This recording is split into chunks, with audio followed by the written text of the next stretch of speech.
अगर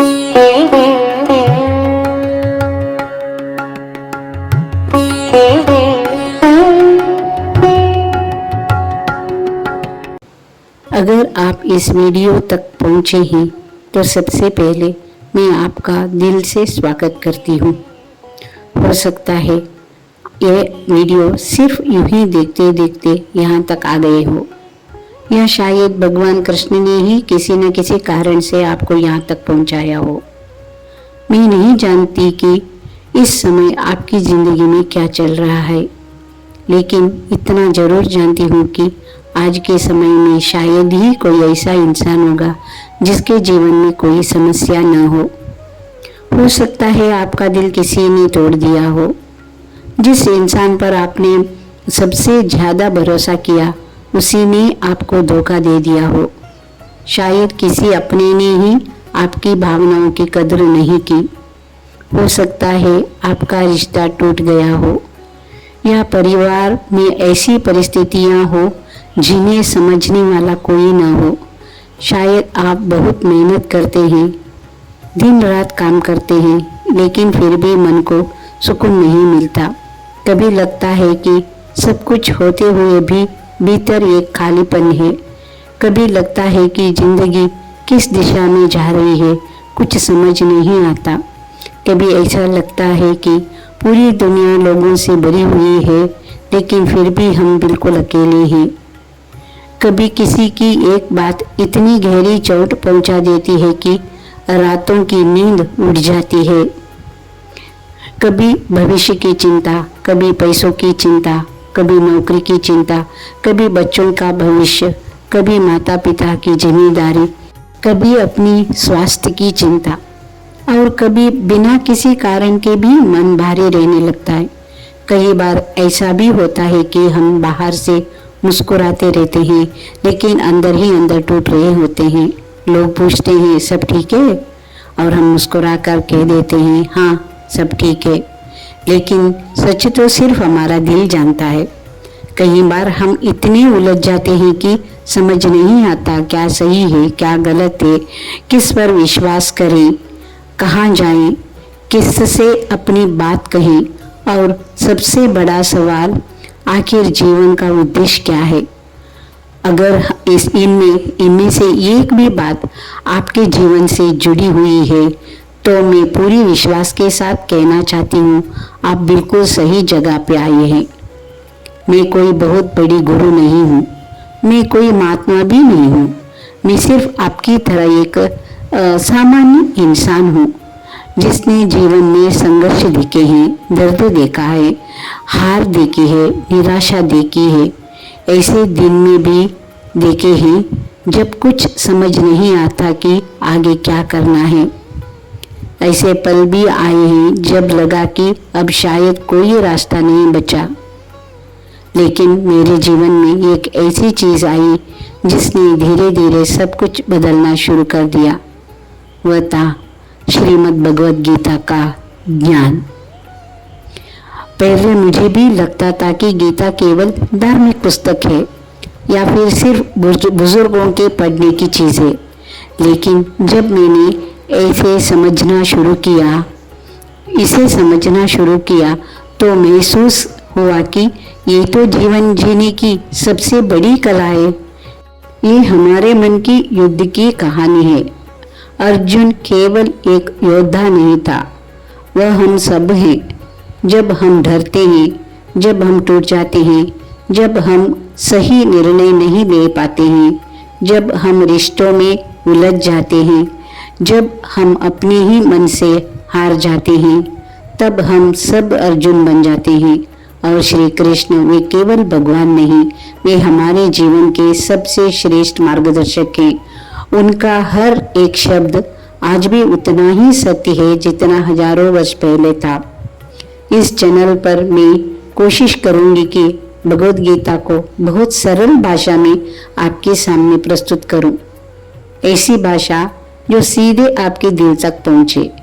मेरा उद्देश्य केवल श्लोक सुनाना नहीं, मेरा उद्देश्य यह है कि जब आप हर वीडियो समाप्त करें तो आपके मन में थोड़ी शांति हो, थोड़ी स्पष्टता हो, और जीवन को देखने का एक नया दृष्टिकोण मिले। मैं ये वादा नहीं करती हूँ कि आपकी सारी समस्याएं एक दिन में समाप्त हो जाएगी, लेकिन मैं इतना जरूर कह सकती हूँ, अगर आपने धैर्य के साथ श्री कृष्ण के संदेश को अपने जीवन में उतारना शुरू किया तो समस्याएं वही रहेगी, लेकिन उन्हें देखने का आपका नजरिया बदल जाएगा।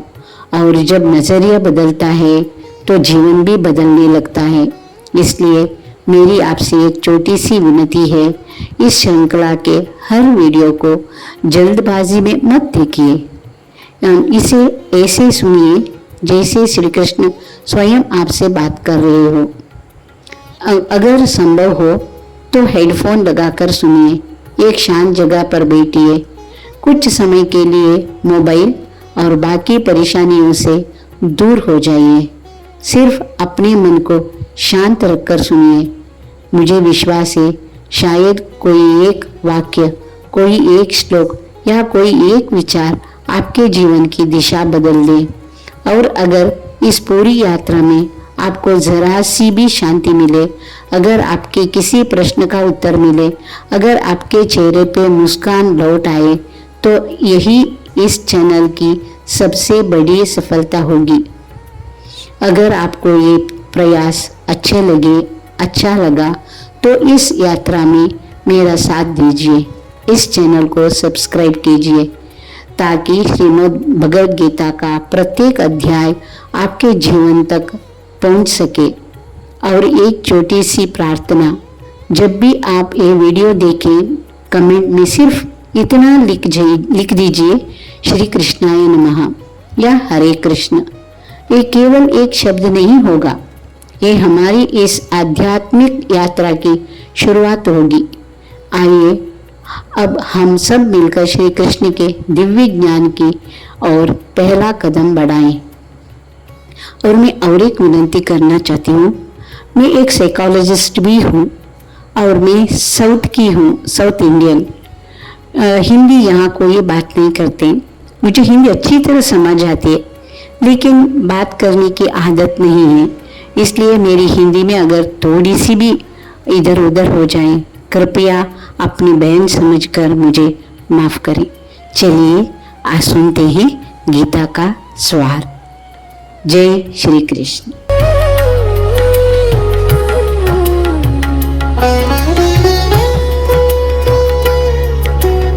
ओम श्री कृष्णाय नमः। कृष्णाय वासुदेवाय हरये परमात्मने प्रणतक्लेशनाशाय गोविंदाय नमो नमः। मेरे प्रिय साधकों कहूँ या सुनने वाले कहूँ, चलो मेरे प्रिय साधकों, आप सभी का इस दिव्य ज्ञान यात्रा में हार्दिक स्वागत है। आज से हम प्रारंभ कर रहे हैं मानव जीवन के सबसे महान ग्रंथों में एक श्रीमद् भगवद गीता का अध्ययन। लेकिन गीता को सुनने से पहले ये जानना होगा कि आखिर भगवान श्री कृष्ण को गीता कहने की आवश्यकता क्यों पड़ी। क्या ये केवल एक युद्ध का वर्णन है? क्या ये केवल अर्जुन के लिए कही गई शिक्षा थी, या फिर ये प्रत्येक मनुष्य के जीवन के संघर्ष का समाधान है? आइए आज हम इसी पृष्ठभूमि को समझते हैं। आपको सब पता है, हजारों वर्ष पहले हस्तिनापुर में पांडव और कौरव थे। पांडव 5 भाई थे, युधिष्ठिर, भीम, अर्जुन, नकुल और सहदेव। वे सत्य, धर्म और न्याय के मार्ग पर चलने वाले थे। दूसरी ओर थे कौरव, धृतराष्ट्र के सहुपुत्र, जिनका नेतृत्व दुर्योधन करता था। उसके भीतर अहंकार, ईर्ष्या और सत्ता की लालसा इतनी बढ़ चुकी थी कि वह किसी भी कीमत पर राज अपने पास रखना चाहता था। समय बीता गया, दुर्योधन ने छल कपट का सहारा लिया। पांडवों को लाक्षागृह में जलाकर मारने का प्रयास किया गया। फिर जुए का खेल हुआ। उस खेल में धर्मराज युधिष्ठिर अपना राज्य, अपना धन, अंत में द्रौपदी तक हार गए। सभा के बीच द्रौपदी का अपमान हुआ। वहां अनेक महान योद्धा उपस्थित थे, परंतु बहुत कम लोग अन्याय के विरुद्ध खड़े हुए थे। भगवान श्री कृष्ण ने द्रौपदी का लाज बचाई, लेकिन उस दिन अधर्म ने अपनी सीमा पार कर दी थी। उसके बाद पांडवों को 13 वर्ष का वनवास और 1 वर्ष अज्ञातवास सहना पड़ा। उन्होंने अपनी प्रतिज्ञा पूरी की और वापस लौटे। उन्होंने केवल अपना उचित अधिकार मांगा। इतना ही नहीं, भगवान श्री कृष्ण स्वयं शांति दूत बनकर हस्तिनापुर कहे। उन्होंने कहा, यदि पूरा राज्य देना कठिन लगे तो केवल 5 गांव तो दीजिए। लेकिन दुर्योधन का उत्तर इतिहास में अमर हो गया। आपको पता है उन्होंने क्या कहा? मैं सुई के नोक के बराबर भूमि भी नहीं दूंगा। देखिए, जब अहंकार संवाद को समाप्त कर देता है तब युद्ध का जन्म होता है। और यही हुआ। दोनों सेनाएं कुरुक्षेत्र की विशाल भूमि पर आमने सामने खड़ी हो गई। एक और धर्म की रक्षा के लिए लड़ने वाले पांडव, दूसरी ओर अपने स्वार्थ और सत्ता के लिए लड़ने वाले कौरव। संसार के महानतम योद्धा एकत्र हो चुके थे, शंख बज चुके थे, धनुष उठ चुके थे। इतिहास का सबसे बड़ा युद्ध आरंभ होने वाला था। लेकिन तभी कुछ ऐसे हुआ जिसकी किसी ने कल्पना भी नहीं की थी। महान धनुर्धर अर्जुन, जिसने अनगिनत युद्ध जीते थे, अपने ही परिवार, गुरुजनों और मित्रों को सामने देखकर विचलित हो गया। उसके हाथ कांपने लगे, गांडीव धनुष हाथ से ढीला पड़ गया, मन भ्रमित हो गया। यही से आरंभ होती है भगवत गीता। ध्यान रखिए, कुरुक्षेत्र केवल युद्धभूमि नहीं है, ये हमारे अपने जीवन का प्रतीक है। हर दिन हमें भी अपने भीतर धर्म और अधर्म, साहस और भय, कर्तव्य और मोह के बीच संघर्ष करते हैं। कभी अर्जुन की तरह हम भी निर्णय लेने में असमर्थ हो जाते हैं और तभी अपने जीवन में एक कृष्ण की आवश्यकता होती है जो हमें सत्य का मार्ग दिखाए। आने वाले अध्याय में हम केवल श्लोक नहीं पढ़ेंगे, हम उन्हें अपने जीवन से जोड़ेंगे। हम समझेंगे कि भगवान श्री कृष्ण आज भी हमारे जीवन से कैसे बात करते हैं। तो आइए मन शांत करें, श्रद्धा के साथ बैठे और प्रवेश करें उस दिव्य संवाद में जिसने लाखों लोगों के जीवन की दिशा बदल दी थी। ओम तत्सत। प्रथम अध्याय, अर्जुन विषाद योग। ओम श्री कृष्णाय नमः। प्रिय साधकों, आज हम भगवद गीता के प्रथम अध्याय में प्रवेश कर रहे हैं। इस अध्याय का नाम अर्जुन विषाद योग। पहली दृष्टि में यह नाम थोड़ा विचित्र लगता है ना? क्या दुख भी योग हो सकता है? हाँ, क्योंकि अनेक बार जीवन का सबसे बड़ा परिवर्तन तब प्रारंभ होता है जब मनुष्य अपने अहंकार से नहीं बल्कि अपने दुख से प्रश्न पूछना शुरू कर देता है। यही अर्जुन के साथ हुआ। कुरुक्षेत्र की विशाल भूमि पर दोनों सेनाएं युद्ध के लिए तैयार थी। कौरवों की ओर से भीष्म, द्रोणाचार्य, कर्ण, कृपाचार्य और अनेक महारथी खड़े थे। पांडवों की ओर धर्म, न्याय और सत्य की रक्षा का संकल्प था। तभी अंधे राज धृतराष्ट्र ने संजय से पूछा। आप सभी को पता है, संजय को दिव्य दृष्टि का वरदान प्राप्त थी। उसने धृतराष्ट्र ने संजय से पूछा, धर्म क्षेत्रे कुरुक्षेत्रे। प्रथम श्लोक ऐसे ही शुरू होता है। धर्म क्षेत्र पांडवों की प्रतीक होता है, कुरुक्षेत्र कौरवों की प्रतीक होता है। धृतराष्ट्र पूछता है, धर्म क्षेत्रे कुरुक्षेत्र में युद्ध की इच्छा से एकत्र हुए मेरे और पांडु के पुत्र क्या कर रहे हैं? ये प्रश्न केवल युद्ध का नहीं था, ये एक ऐसे पिता का प्रश्न था जो जानता कि उनके पुत्र अधर्म के मार्ग पर हैं, फिर भी उनके पक्ष में खड़े हैं। संजय दिव्य दृष्टि से युद्ध भूमि दृश्य सुनाने लगे। दुर्योधन ने अपनी सेना देखकर द्रोणाचार्य के पास जाकर बड़ी चतुराई से अपनी बात रखी। वो अपनी सेना का उत्साह बढ़ाता है पर भीतर से भयभीत भी है। यह हमें सिखाता है कि बाहरी आत्मविश्वास और भीतर की शांति हमेशा एक जैसे नहीं होती है। फिर शंखनाद होता है। भीष्म पितामह अपना शंख बजाते हैं। इसके बाद दोनों सेनाओं के शंखों की नाद आकाश भर देती है। भगवान श्री कृष्ण का पांचजन्य और अर्जुन का देवदत्त शंख धर्म की घोषणा करते हैं। अब युद्ध आरंभ होने ही वाला था। उसी समय अर्जुन श्री कृष्ण से कहते हैं, हे माधव, मेरा रथ दोनों सेनाओं के बीच ले चलिए। मैं देखना चाहता हूँ कि मुझे किन लोगों से युद्ध करना है। श्री कृष्ण मुस्कुराते हैं। वे रथ ठीक वहीं रुकाते हैं जहाँ भीष्म और द्रोणाचार्य खड़े थे। क्यों? क्योंकि जीवन हमें सबसे कठिन परीक्षा वही देते हैं जहाँ हमारा सबसे गहरा मोह होता है। अर्जुन सामने देखते हैं, वहाँ शत्रु नहीं दिखते। उन्हें अपने पितामह दिखाई देते हैं, अपने गुरु दिखाई देते हैं, अपने भाई, मित्र, चाचा, मामा, भतीजे और संबंधी दिखाई देते हैं। और अचानक उनका मन बदल जाता है। वे कहते हैं, हे कृष्ण, मेरा हाथ कांप रहा है, मेरा मुख सूख रहा है, गांडीव हाथ से छूट रहा है, शरीर में शक्ति नहीं बची। मैं इन अपने लोगों को कैसे मारूं? ऐसे राज्य, सुख और विजय का क्या लाभ जिसकी कीमत अपने ही प्रियजनों का खत से हो? ध्यान दीजिए, यही से गीता का वास्तविक आरंभ होता है। अर्जुन कायर नहीं बने थे। वे करुणा और मोह के बीच अंतर नहीं समझ पा रहे थे। करुणा धर्म का गुण है, लेकिन जब करुणा हमें अपने कर्तव्य से दूर कर दे तो वह मोह बन जाता है। यही भ्रम अर्जुन के भीतर था। वे युद्ध छोड़ देना चाहते थे। वे कहते हैं, यदि नियते रहते हुए भी कौरव मुझे मार दे तो भी मैं अपने गुरुजनों पर शस्त्र नहीं उठाऊंगा।